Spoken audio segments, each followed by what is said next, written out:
కరీంనగర్ లో బంద్ ఎఫెక్ట్ ఎలా ఉందో సతీష్ అందిస్తారు. సతీష్, ఎస్సుమా ఉమ్మడి కరీంనగర్ జిల్లా వ్యాప్తంగా బీసీ రిజర్వేషన్లు అమలు చేయాలని 42% వాటా ఇవ్వాలని చెప్పి డిమాండ్ చేస్తూ జేఏసీ ఇచ్చిన పిలుపు మేరకు ఉమ్మడి కరీంనగర్ జిల్లా వ్యాప్తంగా బంద్ మాత్రం కొనసాగుతుంది. ప్రస్తుతం నేను కరీంనగర్ ఆర్టీసీ బస్టాండ్ ప్రాంగణంలో ఉన్న ఆర్టీసీ బస్సులన్నీ కూడా పూర్తిగా ఎక్కడికక్కడికి నిలిచిపోవడం జరిగింది. కేవలం అత్యవసర సర్వీసులు తప్ప మిగతా ఇవి కూడా బంద్లో పాల్గొంటున్నాయి.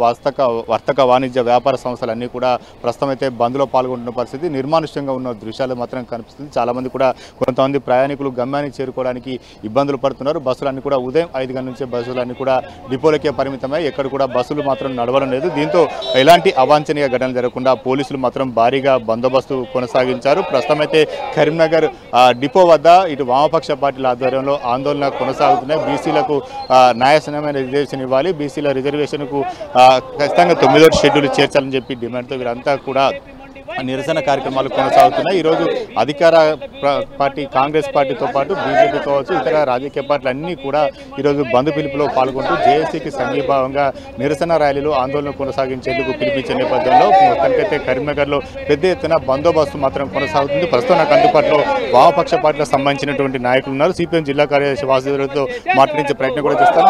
ఎవరు అడ్డుకుంటున్నారు అనుకుంటున్నారు? ఎక్కడ బీసీ రిజర్వేషన్ అమలు కాకుండా పోతుంది? అసలు ఈ తెలంగాణ రాష్ట్రంలో 42% బీసీ రిజర్వేషన్లు అమలు చేయాలని చెప్పేసి ఈ రాష్ట్ర ప్రభుత్వం ఒక జీవో తీసుకొచ్చింది. ఆ జీవో కోర్టులో కొట్టివేయబడ్డది. కానీ రాష్ట్ర ప్రభుత్వం కేంద్ర ప్రభుత్వానికి బిల్లు పంపి 6 నెలలు అయిపోయింది.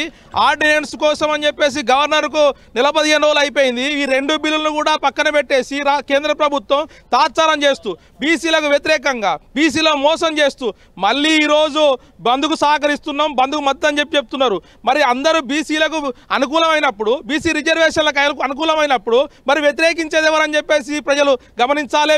ముఖ్యంగా బీసీ వర్గాలు, బీసీ సంఘాలు గమనించాలని చెప్పేసి కోరుతా ఉన్నా. ఇది మతోన్మాద పార్టీ, ఇది రాజ్యాంగ వ్యతిరేక పార్టీ, బీసీ వ్యతిరేక పార్టీ, బీసీ రిజర్వేషన్లకు వ్యతిరేక పార్టీ బీజేపీని రాబోయే కాలంలో బీసీ ప్రజలు, బీసీ సంఘాలు గ్రామాన వార్డు నుండి ఎంపీ ఎన్నికల వరకు రాజకీయంగా బొందబెట్టాల్సిన అవసరం ఉంది. ఈ బీజేపీ ప్రమాదాన్ని గుర్తించాలని చెప్పి సిపిఎంగా మేము తెలియజేస్తున్నాం. అంటే ఎలా ఉండబోతుంది రానున్న రోజుల్లో రిజర్వేషన్ పైన ఎట్లా ఉండబోతుంది అనుకుంటున్నాను?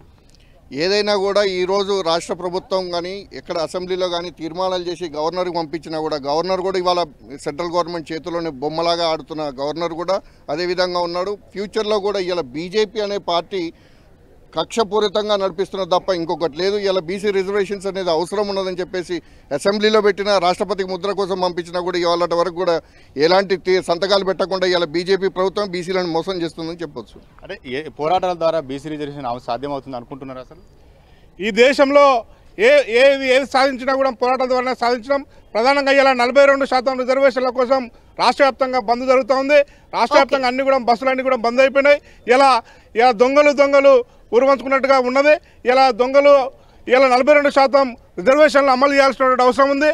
దీనికోసం ఇలా మా వాటా ఎంతో మాకు రిజర్వేషన్లు కావాలని చెప్పేసి డిమాండ్ చేస్తున్నారు. కాబట్టి వెంటనే 42% రిజర్వేషన్లు చేయాలని చెప్పేసి డిమాండ్ చేస్తూ ఉన్నాం. ఈ బంద్కు ఇలా టీఆర్ఎస్, అదేవిధంగా కాంగ్రెస్, బీజేపీ ఇలా అనేకమైన పార్టీలు కూడా మద్దతు పలికినాయి.